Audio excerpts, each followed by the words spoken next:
Hello, everybody. This is Byron King with Agora Financial. I'm with the St. Paul research side of it. I'm the mines and minerals guy over there. And today I am going to speak, looking forward to this really, with representatives from American Pacific Mining. I have here Warwick Smith, the CEO. I've got Eric Satterholm, the geologist. For those of you who are not familiar with American Pacific, that's too bad, because if you had known about this company a year ago, you would be sitting on some serious gains. It was one of the best gaining junior mining plays in the market in the year 2021. In a year when a lot of things were doing this, as in a downward trend, American Pacific did this in a very strong way. Depending where you start, depending on how you want to count, you could have looked at gains of 500%, 800%, 1,000%, depending where you start. I mean, all depends when you bought it, if you bought the shares.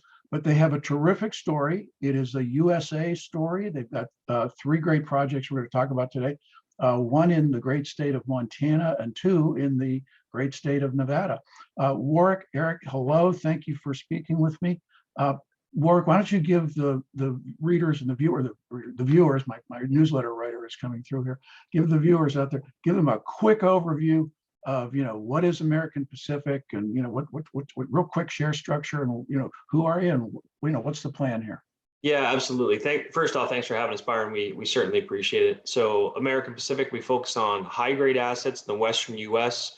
It was a big year for us. First off, the symbols. So down in the US, the symbol is USGDF on the OTCQB. Up in Canada, it's USGD.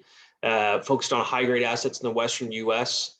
Down in Montana, we have a partnership with Rio Tinto, Kennecott, which is part of the Rio Tinto Group, on an asset called Madison, high-grade skarn at surface, porphyry underneath. So Rio may spend up to $30 million US to earn 70% of the project. They're coming into their fourth year of exploration on the project. They've been fantastic partners. Rio, obviously being the second largest mining company in the world, we're in good hands there. And then we'll mention two of the assets down in Nevada, which again, high grade assets, one just outside of Elko, Nevada, where Eric lives, about 40 minutes down the road from Elko, high grade epithermal system. We'll spend about $5 million there this year doing exploration, so significant exploration there this year. And then 145 minutes outside of Reno, Nevada, past producing silver gold mine. We just finished 15 holes there, waiting on results from that as well. Company's got $14.5 million in cash. Another $9 million of warrants, some of which that are already in the money, backed by great institutions from the US, down in France, up in Canada, and then one strategic shareholder by the name of Michael Gentile, who's been incredibly helpful as well. So 117 million shares out, around $150 million market cap. And yes, you're right, it grew a lot last year. From January 1st to December 31st, it grew 1,348% last year. So in a declining market, we were one of the ones that did well. That transaction we did for Madison, S&P Global Platts nominated us for Deal of the Year for that transaction. It's an asset we bought, including the partnership, for $2.4 million worth of stock. So that got us the nomination. We came in second to Cleveland-Cliffs, but they did two $2 billion transactions. So we were in good company at a minimum. Well, if you have to come in second, you may as well come in second to a deal like Cleveland-Cliffs. It's hard to beat that one. But a couple of things. Let's go to Eric real quickly here. We're talking in Montana. We're talking about what Warwick mentioned is a skarn, and in Nevada, we're talking what Warwick mentioned was epithermal. So for people out there who just they didn't study geology in college, or maybe they've forgotten their petrology course. Real quickly, what is a skarn and what is epithermal? And when people say that, why should investors out there be interested in that? Okay, well, one thing that, as Warwick said, we do specialize in higher grades, and most skarns, they can have their grades, but this one's a little bit special throughout the West. It's the highest grade skarn that I've ever worked on. How it's formed is mainly, we would call it contact metamorphic, but it's the replacement of limestone by fluids, and these fluids are rich generally in copper, sometimes zinc, sometimes lead, and sometimes silver. This one right now, at least as we currently understand it, is a copper and gold play. And so a lot of times they're associated with porphyry systems, and we know how big they can get, the Bingham Canyons, the Grasbergs throughout the world. The hope that Rio has is that this is just a finger of a porphyry that's come up. It's exposed at the surface. It's high grade, and it will lead them or vector them into a larger deposit on that property.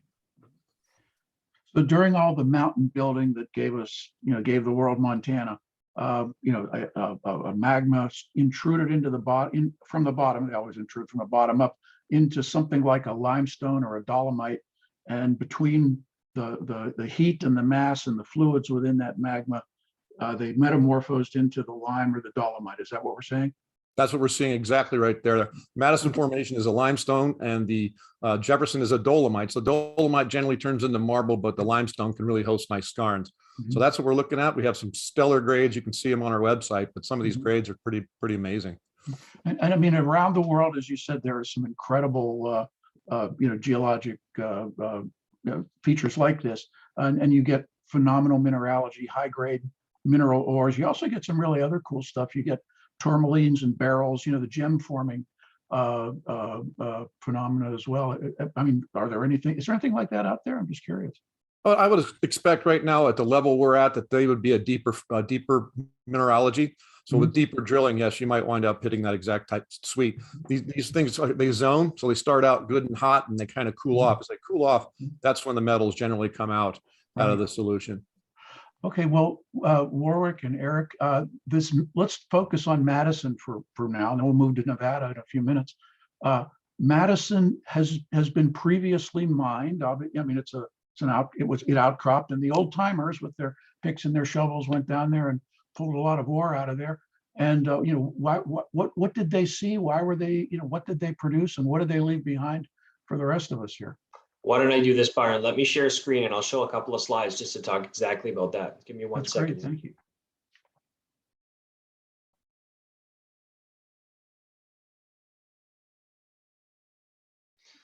So it'll take me 2 seconds to get to the one I want to talk about, but we've spoken about most of this along the way. About the structure of the company. Yeah, this is what it looks like. If you have a look at this, this is just 30 seconds of about 4-minute video, but you get a feeling for kind of the copper staining and looking down at what Madison actually looks like.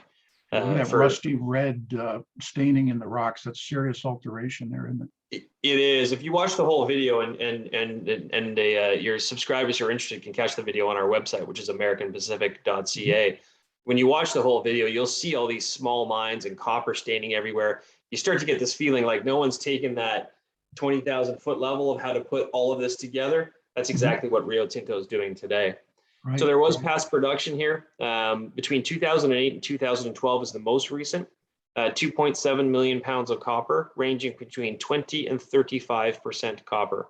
Your average copper mine today is producing about 0.5% copper. So it's incredibly high grade. And then 7,570 ounces of gold at 16.1 grams per ton gold. To Eric's point, you're in an area where you're getting these huge porphyries. The Butte mine is about 48 kilometers away from us, and we're along that same structure. Butte produced 21 billion pounds of copper, 715 million ounces of silver, and 3 million ounces of gold. That's the grand prize that eventually we'd love to see or get ourselves into. I won't take you through. Well, we're in serious copper country here. So keep going. You just showed another slide there. I see. Yeah, so I'll take you. I won't stop on every slide just in the interest of time, but you can see the native copper. I actually took that photo in 2016. It's me holding that piece of rock there. But it gives you an idea of what you can be looking at. It is incredibly high grade. So Rio did some fantastic work this year. You can see this is just a cross section of a 3D model.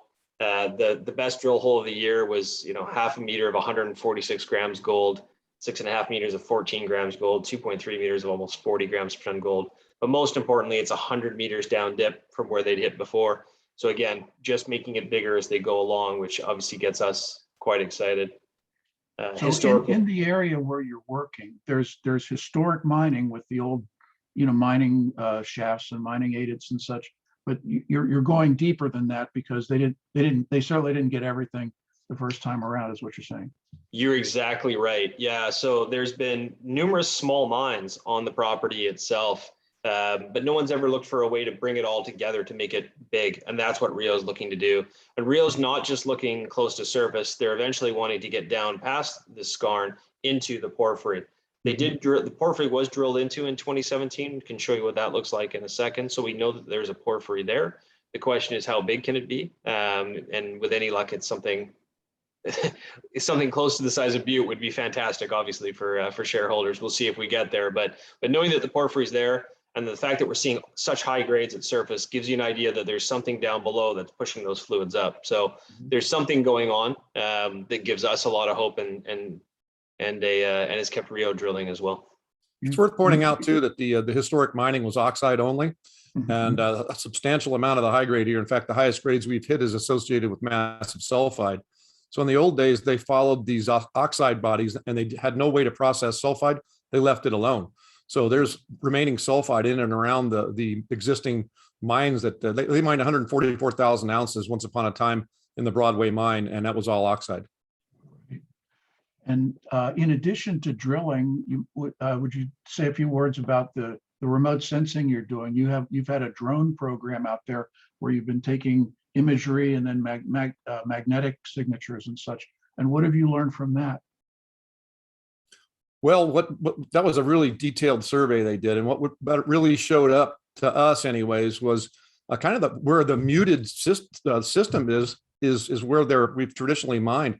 There's a lot of really hot magnetic targets, which we think indicate buried intrusives and possibly alteration around those intrusives, which that's what you're looking for in a porphyritic system. Multiple intrusive bodies that continually to high grade the system and continue to invade each other. Really, that's the way Bingham Canyon is. That's the way most of these are. So the more porphyritic systems, the more intrusive bodies that you find, the better off you are. So since we're dealing, with a lot of copper here, copper is a conductor, and then if it's a sulfide ore, there's sulfur there. So it influences the electrical field of the earth, magnetic field of the earth in that area, and you can detect it with the drone. Is that what you did? That's what they did. It was very extensive and very detailed, and we're just now getting the data and being able to interpret it on our own, and it's pretty amazing. Serious targets just came out in the last month. We haven't talked with Rio about their plans this year, but we plan on doing that shortly. Then we'll get better definition of what they plan to do. One of the nice things, Byron, when they flew that drone survey, is one of the big targets that comes up is 2 kilometers away from where the skarn is now, so within the known mineralization. So it's a good long strike length from where we are. And right there, they had done some trenching where they had gone through some epithermal veins and come up with 15 grams gold, 600 grams silver, and 1.5% copper. And it matches up perfectly when you come up with the drone magnetics as well. So, hopeful that they drill that target this year as well, because that's one that obviously excites us quite a bit. So in between the drilling and the surface mapping, plus the magnetic and the aerial photographic surveys and such, you're putting together a general model of what you think is there, and just this is all on your staked claims, your acreage, so to speak. This is on everything that we own. That's correct. Yeah. The slide I've got up right now is kind of an interesting one. So I didn't do a proper job of sort of introducing Eric. So Eric was the former head of exploration in the Western U.S. from Newmont. So it was Eric's job to go out and find the assets that Newmont should buy. One of his earlier jobs, he was the chief geo at one of their assets called Fortitude. So Fortitude, you can see on the screen, is in green, and Madison is in orange. Madison is the asset that we own. Fortitude was a 2.5 million ounce skarn at surface that vectored down to a porphyry that was 25 million ounces of gold and 3 billion pounds of copper. Again, Eric was chief geo there. I will tell you that when Eric and I first went underground here, the first thing he said to me is, "This looks just like Fortitude." And this year, you can sort of see in the middle there how there's upper and lower Fortitude with a split in between. So it almost works like it's 2 skarns. This year, with the drilling from Rio, that hit that they had 100 meters down from the Madison skarn starts to feel like it's a second skarn down below it. So again, similar to Fortitude, where it may be, rather than being parallel, that they're stacked. And when you look out to the America mine, the Hudson mine, the Broadway mine, you can see the footprints very similar to that of Fortitude. So that was 2.5 million ounces of surface, 25 million ounces below and 3 billion pounds of copper. Certainly anything like that at a $150 million market cap, even owning 30%, it'd be a tremendous win for American Pacific shareholders. So we're excited for the year to come, and certainly the exploration to come this year as well. Looking ahead to the next, say, 12 months, 18 months as 2022 unfolds, your plan, you're working with Rio Tinto, obviously, you mentioned. And so what is the general plan? Keep drilling, keep processing the data, keep refining the model? Yeah, I mean, I think for Rio's, in the case of Rio is the operator, so they get to make the decision. We sit on an exploration council with them. We have a great relationship with those guys. They've been very, very good to work with. Often when you get in these situations where it's David and Goliath, and very, very clear we're David, it can be difficult. It hasn't been in this case. They've been great to work with, very good with news flow. And sort of understand what we need and what we're looking for, as well as doing exceptional work. So we'll talk to them either later this week or next week. We're going to jump on the phone with them. They're going to walk us through what they did last year and what their plans are for this year. And as soon as we get that, then we'll get a press release together and get it out. You know, certainly when they came into this, I think Eric and I had, two concerns. One, what was it going to be like to work with Rio? I've sort of answered that. And then the second was, were they going to be porphyry or bust, which is a more difficult exploration. And that hasn't been the case at all. They've shown real interest in the skarn. They've focused on the skarn for the past couple of years. So that's been great. Now we're seeing them look to expand the skarn to a Rio Tinto size target on its own. And then we'll vector their way down to the porphyry as they see fit. And obviously that's where this has got the opportunity to become world-class. Great. Now you've got a slide up right now of the ore. You've got jasperoids and native copper and looks like chalcopyrite there. So tell us a little bit about these photographs. What do they represent to the what's the message you want to convey with these? I've queued this up for Eric because this is Eric's favorite slide in the deck. So I'll pass off to him. Yeah, imagine that. Off to the left there is jasperoid, and being you mentioned Carlin Systems. I cut my teeth on them 40 years ago, and we beat on a lot of jasperoids, and very rarely did we get a gram out of any of them. This was what was mined by the old timers, and look at the grade on that's 0.5 ounce per ton. So even the jasperoids there run spectacular grades. I've never seen anything like that in my life. The middle slide there, chalcocite and native copper. Native copper is a little unique, but it forms in upper levels of porphyry systems and skarns as well. So it's not completely out of the ordinary, but the grades are amazing. So that's kind of typical of what you'd expect in a high level system there. The massive sulfide work referenced the Fortitude deposit. I got a real chance to see a lot of nice textures there. We had lots of massive sulfide. It was pyrrhotite. It was rarely replaced with chalcopyrite, and it rarely ran anything. In fact, it never ran anything. It was kind of the end of the system. Here you've got pyrrhotite, so sulfide of iron. It's being replaced by chalcopyrite, so copper. And then the pyrite is actually replacing the pyrrhotite and the chalcopyrite, and that's where the gold is. So look at the grade on that, 0.7 ounce per ton and 11% copper. Extraordinary. That's just outstanding. I mean, Rio Tinto must be drooling when they see that. Yeah. Yeah. The best grades they've hit in the past 2 years have been in that massive sulfide. So this year where they hit that, the splashy grade that catches everybody's attention was that 0.5 meter of 146 grams per ton gold. That's 6.5 meters of 14 grams gold. The year before it was 1.7 meters of 69 grams per ton gold. And that was all in massive sulfide. So they're finding very good numbers in that. That's interesting for us because we show those the older mines that had been in production before. 144,000 ounces came out of oxides, but they couldn't process the massive sulfide. So that is all still there. So, well, Madison is a fabulous story, and to the extent, Rio's not going to walk away from grades like this. I can't imagine they would do that. And really, no matter what the market does, it's the beginning of 2022, and the markets have sold off, and Bitcoin's down, and all these other things are going on. But some things just have to happen over a long time. And that exploration projects like this are one of them. So, who knows what will happen tomorrow or the next day, the next week, but it's hard to see anybody walking away from this one. Is there anything else we want to talk about with Madison, or do we want to move down to Nevada and we'll talk about your other place down there? I'm happy to take you sort of quickly through Tuscarora, which I think is going to be it's a very compelling story, and this is where we're going to spend the bulk of our funds this year. I think this has got an opportunity to be world class on its own, and I call it a big discovery. Although partially already discovered, I think it's going to be certainly a very big part of the American Pacific story going forward, in particular in 2022, because we're doing a very large campaign here. A couple of things.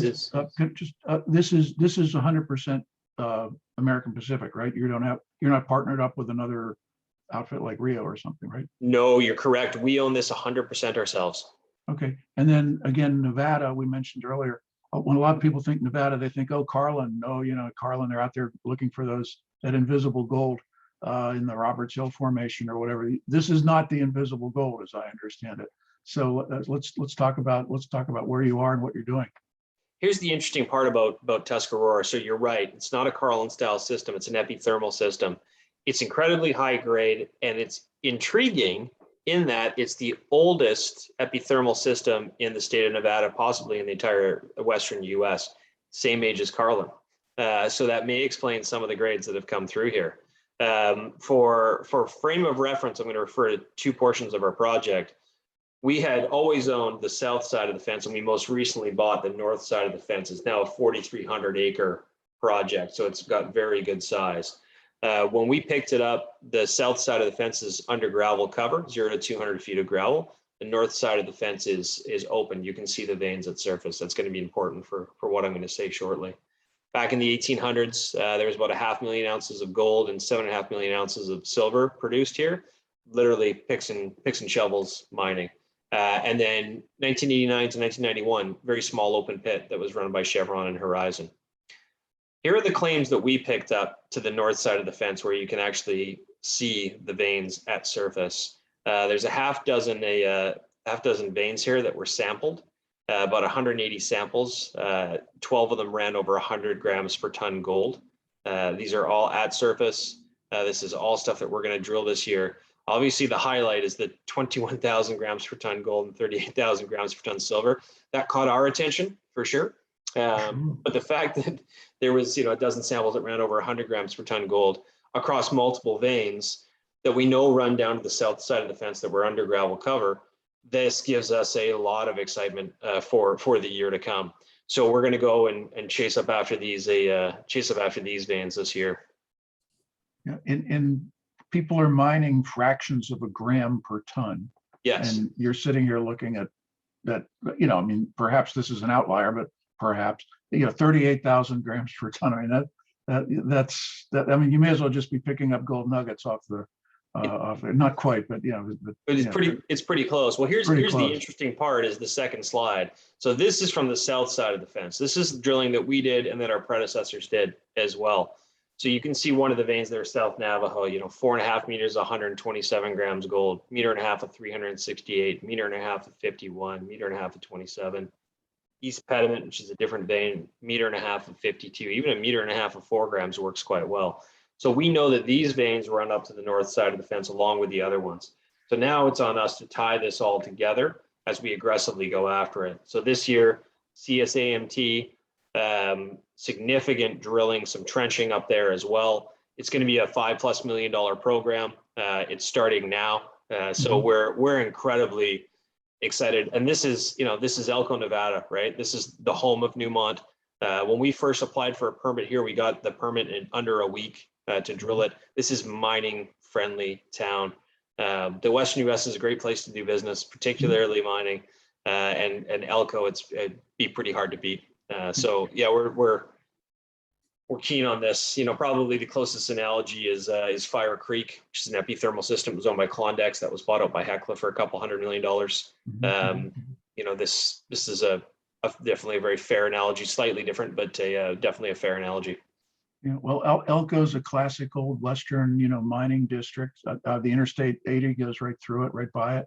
It's got an airport. A lot of people there know how to mine. No question. So happy to briefly just show you Gooseberry, and then I can take this off too. But we just finished drilling here. We drilled 15 holes. This is just about 45 minutes outside of Reno, 15 miles away from the Comstock mine. Comstock was the largest gold silver mine until the Carlin mines came along, produced 8.6 million ounces of gold and 300 million ounces of silver. We picked this up a couple of years ago, and when we picked it up, we didn't have any of the data. We literally tracked down 12 old bankers boxes covered in dust at the University of Nevada, Reno, and that's what you're seeing now. It had the original stope maps in them. So we were able to use those to create a 3D model. There's never been a 3D model created on this before, which you'll see spin around here in a second.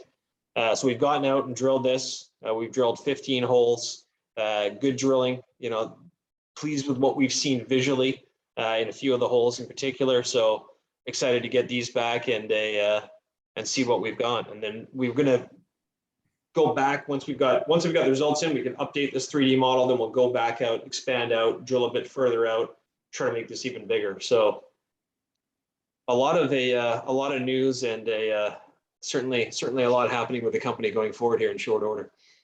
It really is. So you've got various geologic models, and then you confirm them or tweak them with the drilling. And then are you planning to do resource estimates on these in the near future, or like a slightly longer future, or what?